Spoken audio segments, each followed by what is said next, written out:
the material that costs $25 billion per gram. This stuff is worth more than gold or diamonds. It's more expensive than palladium or plutonium, but it's also nearly impossible to obtain.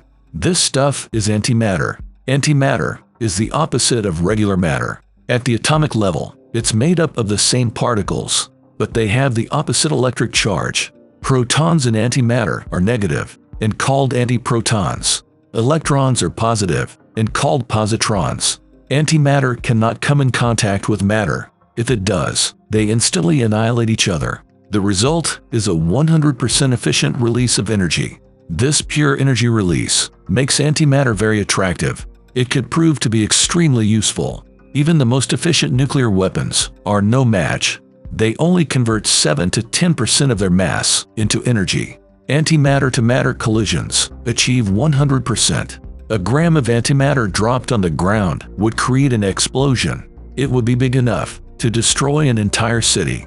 An antimatter bullet could vaporize a tank or a building. Of course, this is purely theoretical so far, and there are more peaceful uses for antimatter too. Antiprotons have the potential to treat certain kinds of cancers. Antimatter could also be used as a fuel source for interstellar travel. It could propel a rocket at half the speed of light. That's fast enough to reach the nearest star in 2 years. So where is all this miracle material? That's the problem. Antimatter is incredibly rare and difficult to produce. That's what makes it so prohibitively expensive. Almost all of the observable universe is made up of regular matter. Antimatter is produced naturally in Earth's outer atmosphere. It happens when high-energy cosmic rays impact it, but the amount produced is tiny. Moreover, it lasts all too briefly. It's instantly annihilated by coming into contact with regular matter. Antimatter can be produced artificially. The Large Hadron Collider in Switzerland is capable of doing it. It can produce 10 million antiprotons per minute. That sounds like a lot, but it's a minuscule amount. At that rate, it would take 100 billion years to produce a single gram.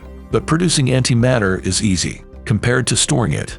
Remember, it can't be touching anything, so it has to be kept in suspension. So far, the record for storing antimatter is 17 minutes. Then it becomes annihilated. No one has figured out a way to store large amounts yet. Antimatter is not traded obviously, so it's hard to calculate its cost. In 2006, NASA published an article on this subject. They estimated the cost of production. 1 gram of antimatter would cost $25 billion. A 1999 NASA paper cited a figure of $62.5 trillion per gram.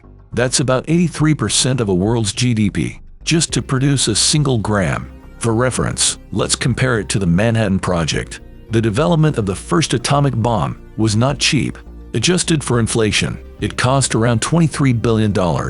That's still a pittance compared to the price of antimatter. And once it is created, we'll have to live with the consequences.